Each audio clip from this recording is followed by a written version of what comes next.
నా పేరు సురేష్ అండి. నేను తెలంగాణ మీ సేవ ఎంప్లాయీస్ యూనియన్ ప్రెసిడెంట్ని, అదేవిధంగా సుల్తాన్ బజార్ మీ సేవ మేనేజర్ని కూడా నేను. ఇందులో మేము గత 25 సంవత్సరాలుగా మీ సేవలో మేము పనిచేస్తున్నాము. గతంలో చాలా సందర్భాల్లో మేము మా శాలరీస్ గురించి రిప్రజెంటేషన్ ఇవ్వడం జరిగింది. మన టీఆర్ఎస్ గవర్నమెంట్లో కానీ, ఇప్పుడు ప్రజెంట్ కాంగ్రెస్ గవర్నమెంట్లో కూడా ఇవ్వడం జరిగింది. అతి తక్కువ జీతాలతో పనిచేసే ఎంప్లాయీస్ అంటే మీ సేవ ఎంప్లాయీసే. ఇప్పుడు జిహెచ్ఎంసీ ఉంది, ఎలక్ట్రిసిటీ డిపార్ట్మెంట్ ఉంది, కనీసం వాళ్ళకి 30,000 పైన ఉంది శాలరీ. మేము 17,000తోని మేనేజర్కి, ఆపరేటర్కి 14,000తో శాలరీతో మేము పనిచేస్తున్నాం. ఇక్కడ రకరకాల సర్వీసులు మేము పబ్లిక్కి అందిస్తున్నాము. గతంలో మేము ఫ్లడ్ రిలీఫ్ సర్వీసు, వరద బాధితులది అప్పుడైతే లక్షల్లో మేము పబ్లిక్కి సర్వీస్ చేసినాము. అదేవిధంగా రేషన్ కార్డు సర్వీస్ కానివ్వండి, సదాబైనామా కానివ్వండి, ఇట్లా రకరకాల ఓటర్ ఐడి సర్వీసులు, ఇప్పుడు ప్రజెంట్ బర్త్ అండ్ డెత్ సర్వీసులు కూడా మాకే ఉన్నాయి. అవి కూడా మాకు హెవీగా వస్తున్నారు పబ్లిక్. ఎందుకంటే స్కూల్ పిల్లలకు బర్త్ సర్టిఫికేట్ మ్యాండేటరీగా ఉన్నది. ఇంకోటి దాంట్లో అన్ని కరెక్షన్స్ అన్నీ కరెక్ట్గా ఉండాలి, ఆధార్లో కరెక్ట్గా ఉండాలని రోజుకు మాకు 100 ఆధార్ ట్రాన్సాక్షన్స్ అవుతున్నాయి. అదేవిధంగా జనరల్ సర్వీసులు కూడా 400-500 అవుతున్నాయి. రేషన్ కార్డు ఇప్పుడు పెట్టడం వల్ల మాకు చాలా ఇబ్బందిగా ఉంది. 10 మంది చేసే పని మేము 4 పని చేస్తున్నాము.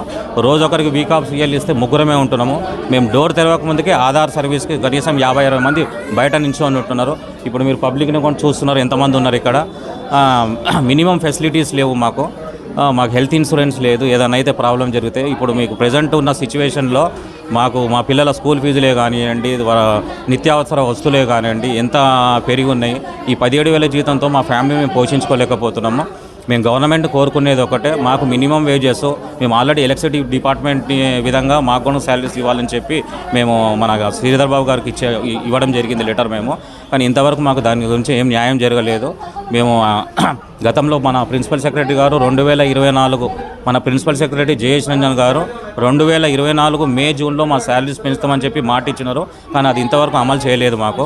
మేము ప్రిన్సిపల్ సెక్రటరీ కానివ్వండి, మన సీఎం గారిని కానివ్వండి, అదేవిధంగా మా ఐటీ మినిస్టర్ శ్రీధర్ బాబు గారిని కూడా కోరుకునేది ఏంటంటే మాకు మినిమం వేజెస్ శాలరీస్ ఇస్తే పబ్లిక్కి మేము ఇంకా సంతోషంగా పనిచేయడానికి మేము రెడీగా ఉన్నాము. ఇంకా మీరు ఏ సర్వీసులు పెట్టినా మేము చేయడానికి రెడీగా ఉన్నాము.